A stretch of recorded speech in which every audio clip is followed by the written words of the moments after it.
হুম, আপনারা দেখতে পাচ্ছেন কত দূর থেকে আমি ফটোটা মানে ভিডিও করতেছি।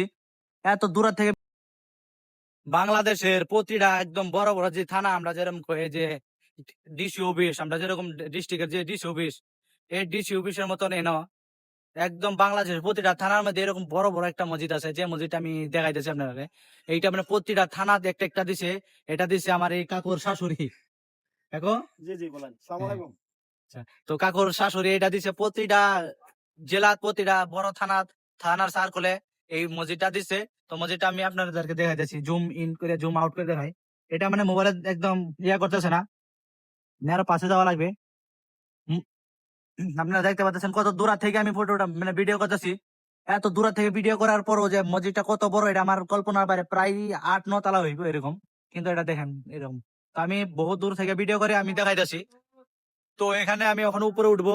তো উপরে উঠে আপনার এটা ভিতরের অংশটা দেখাতে পারলাম না, কারণ ওখানে মানে নামাজের ওয়াক্ত হয় নাই। তো এটা এখন আমি মানে আমি নিজস্ব ভাবে যতটুকু পারি এটার উপরে উঠে দেখাইতেছি। তো এটা কিন্তু বেলেগ একটা বেলেগ আনকমন একটা মসজিদ, যেটা প্রতিটা প্রতিটা থানাতে এরম এরম একটা বানাই দিছে। এটা সরকারে বানাইছিল, যে সরকারটা এখন বর্তমান নাই। তো এই সরকারে বানাইছে, সরকার নাম নেওয়া যাবে না, এখন বহুত বিপদ আছে।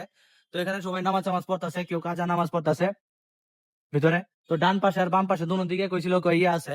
তো বিশাল বড় বিশাল বড়, আপনাদেরকে আমি খুব ইয়া করে দেখাইতেছি আর দেখানোর চেষ্টা করতেছি। এরকম মসজিদ বাংলাদেশের পুরোটা একটা একটা থানার পাশে থাকে।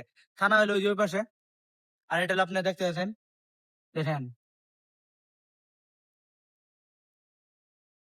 মন জুড়ানো একটা মসজিদ। আমাদের ভারতবর্ষে এরকম কোনো মসজিদ নাই, মানে ভারতে আছে কিন্তু আমরা আসামে এরকম মন খুলানো থানার পাশে এরকম কোনো মসজিদ নাই। তো কাকু গেছে এখানে পেশাব করার জন্য, তো আমিও যাইতেছি মানে দেখার জন্য যে এটার ভিতরে কি আছে। অবশ্যই মসজিদটা বহুত আনকমন, মানে মনটা একদম প্রাণ প্রাণ ভরে যায়, যেটার ভরে প্রাণ ভরা মসজিদ এটা ভাই। আপনারা আসলে যে কোনো বাংলাদেশের যে কোনো বড় বড় থানার পাশে দেখতে পারবেন এরকম একটা মসজিদ, যে মসজিদটা আপনার দেখলে মন জুড়ে যাবে ভাই।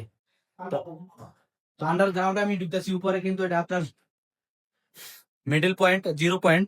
এটা আন্ডারগ্রাউন্ড সব বন্ধ আছে এখন, কারণ জামাত জামাতে যে সময় মানে সময় হয়, আজানের নামাজের সময় হয়, তখন খোলা থাকে। হ্যাঁ হ্যাঁ,